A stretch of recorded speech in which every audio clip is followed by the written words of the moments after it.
Wih, ada tugas kimia nih. Ternyata tugas kelompok. Saya hubungi teman-teman deh di grup.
Pada kemana sih?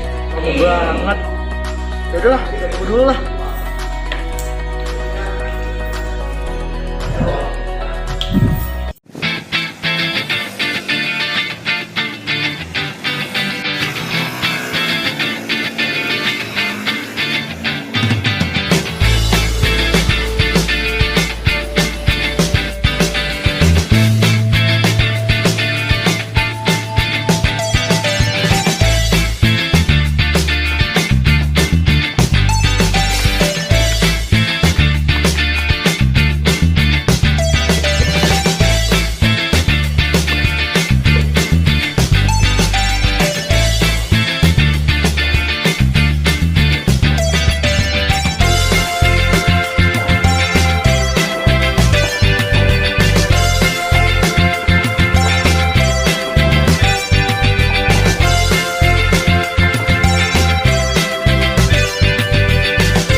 Maaf Bu, habis beres-beres rumah. Iya Bu, kita juga sama. Ya udahlah, ayo kita mulai. Let's go. Assalamualaikum warahmatullahi wabarakatuh. Kami dari kelas 12-3 dari kelompok Chemistry. ingin mempersembahkan praktikum faktor-faktor yang mempengaruhi korosi. Selamat menyaksikan.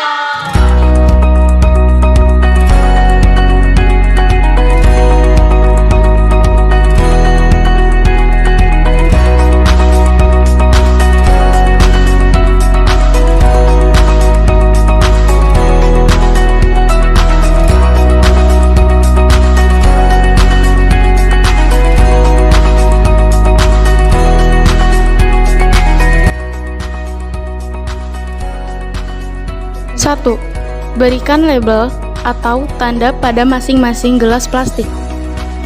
2. Tempelkan label yang sudah diberi keterangan pada masing-masing gelas plastik.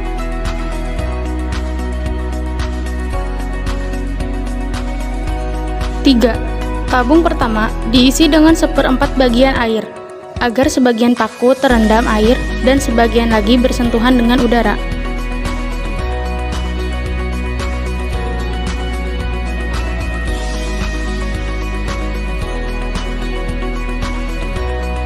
4. Lakukan hal yang sama dengan gelas kedua, kemudian tambahkan garam pada air rendaman.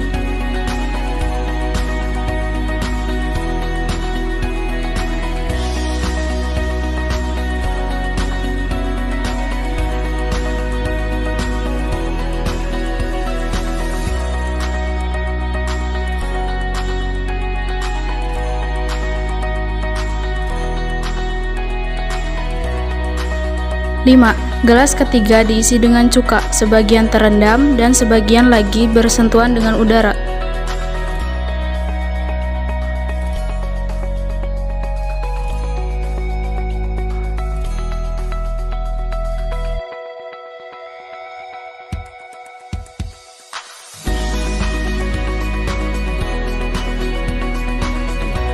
6. Gelas keempat diisi minyak tanah atau minyak goreng atau oli. Diisi hingga semua bagian paku terendam.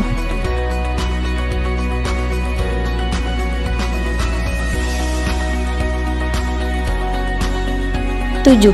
Tabung kelima hanya udara dan paku, kemudian gelas ditutup dengan plastik dan karet. Pastikan gelas dan paku benar-benar kering.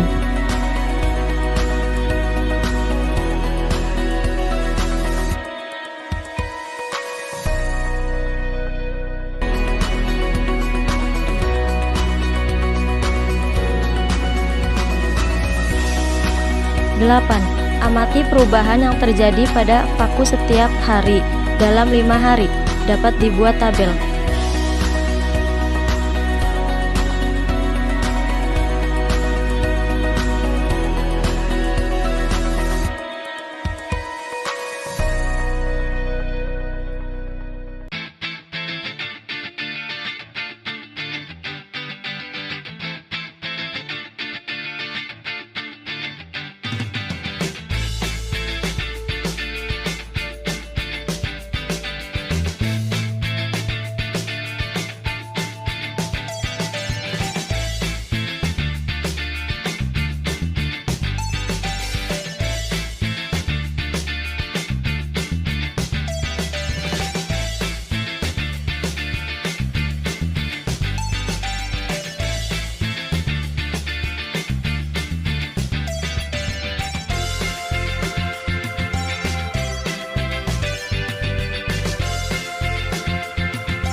Mengapa paku dimasukkan ke dalam air pump bisa berkarat? Simak penjelasannya. Pada air pump, penyebab terjadinya korosi adalah adanya air yang mengandung oksigen terlarut sehingga menyebabkan korosi pada paku. Paku, jika dimasukkan ke dalam larutan garam, bisa berkarat Karena pada larutan garam terdapat kandungan air H2O dan kandungan oksigen dalam larutan yang menyebabkan korosi, dan proses korosi yang terjadi dipercepat oleh kandungan NaCl yang bersifat elektrolit. Mengapa cuka bisa membuat paku berkarat? Karena cuka dapat menyebabkan besi berkarat, sebab cuka bersifat asam dan menghasilkan ion hidrogen H+, yang membuat besi Fe lebih mudah mengalami reaksi oksidasi berupa pengaratan atau korosi. Mengapa minyak sayur tidak dapat membuat paku berkarat? Karena Paku tidak berkarat pada larutan minyak sayur sebab larutan minyak sayur tidak mengandung oksigen dan larutan ini menghalangi kontak antara logam di paku dengan oksigen di udara. Tanpa adanya oksigen, pengkaratan yang merupakan reaksi oksidasi tidak dapat terjadi. Udara tertutup tidak dapat membuat paku berkarat Karena paku tidak berhubungan langsung dengan udara atau oksigen. Oksigen adalah gas penyebab besi berkarat. Maka dari itu, jika paku disimpan di ruang tertutup atau tidak terkena oksigen, maka paku tersebut tidak akan berkarat.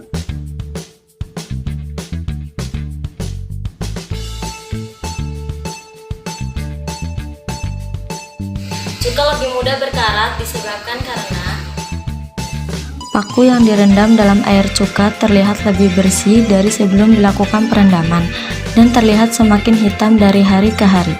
Akan tetapi, ketika sebagian batang paku muncul permukaan atau tidak lagi terendam, paku yang muncul ke permukaan tersebut hanya dalam beberapa jam saja sudah mengalami perkaratan yang cukup parah. Hal ini membuat kami mengetahui bahwa asam akan sangat mempercepat korosi apabila ia telah berinteraksi dengan O2 dan akan mencegah korosi apabila ia tidak berinteraksi dengan O2.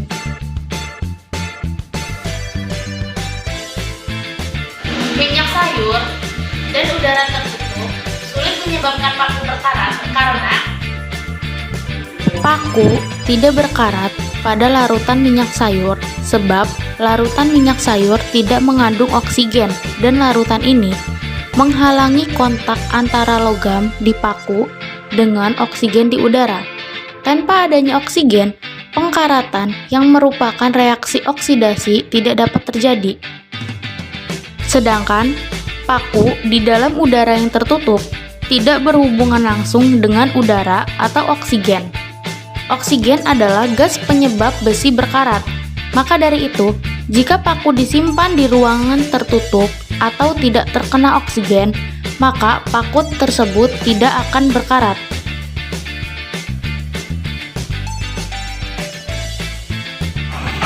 simak penjelasannya.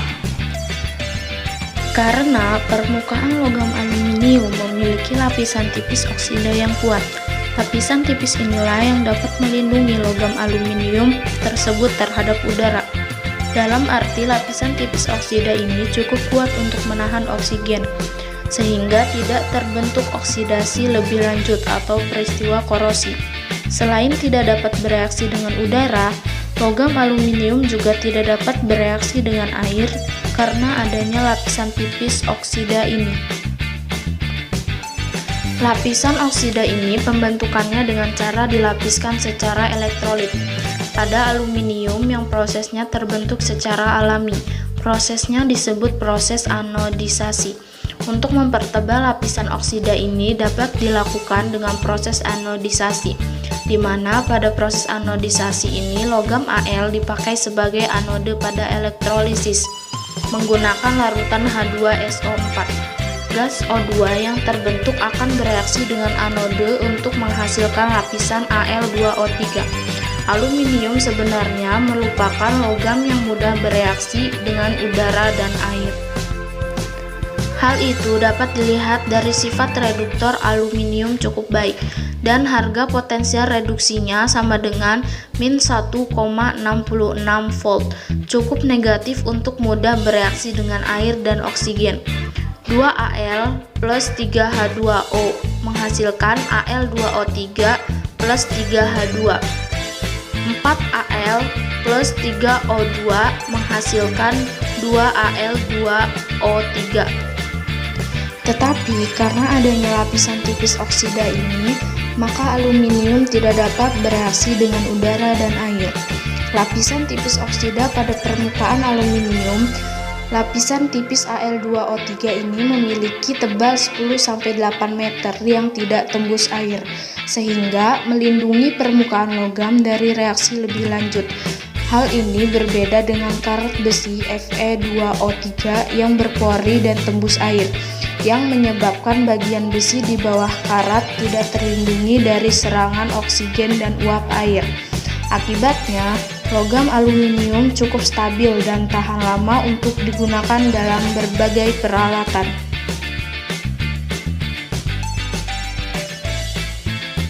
Faktor-faktor yang mempercepat korosi yaitu udara, air, dan zat elektrolit. Lebih jelasnya, simak video ini. Faktor-faktor yang mempercepat korosi yaitu sebagai berikut. 1. Udara. O2. Korosi terjadi lebih mudah jika suatu logam bereaksi dengan udara di sekitarnya. Jadi, korosi akan lebih cepat terjadi jika oksigen bereaksi dengan mengoksidasi logam tertentu yang cukup reaktif, seperti besi, Fe. 2. Air, H2O. Korosi juga akan terjadi jika pereduksinya adalah air H2O. Semakin sering logam besi terkena air, maka akan semakin cepat logam tersebut mengalami korosi. 3. Zat elektrolit. Zat-zat elektrolit, terutama garam, yang merupakan zat yang dapat mempercepat korosi logam. Sebagai contoh, air laut yang mengandung garam dapat memicu terjadinya korosi pada badan kapal yang terbuat dari logam.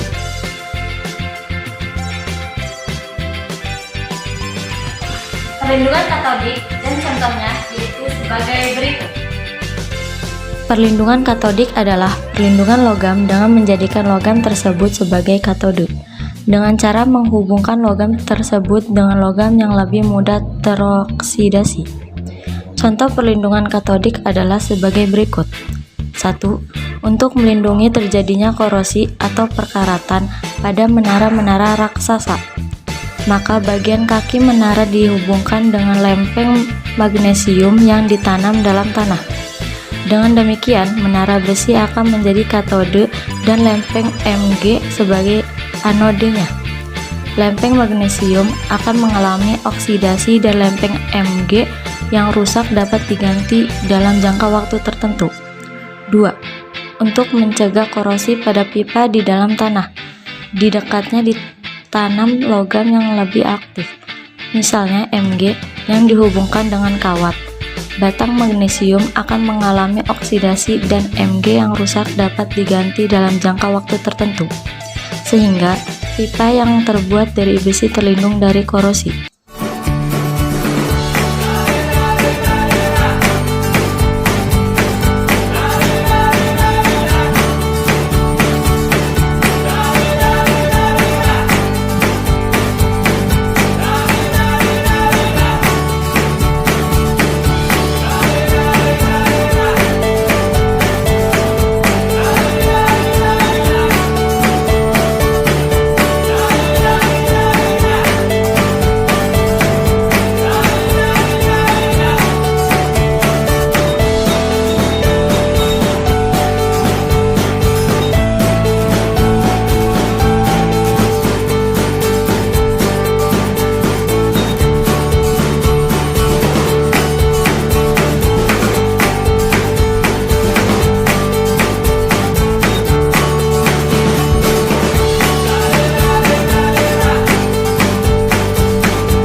Sekian, terima kasih. Kurang lebihnya kami maaf.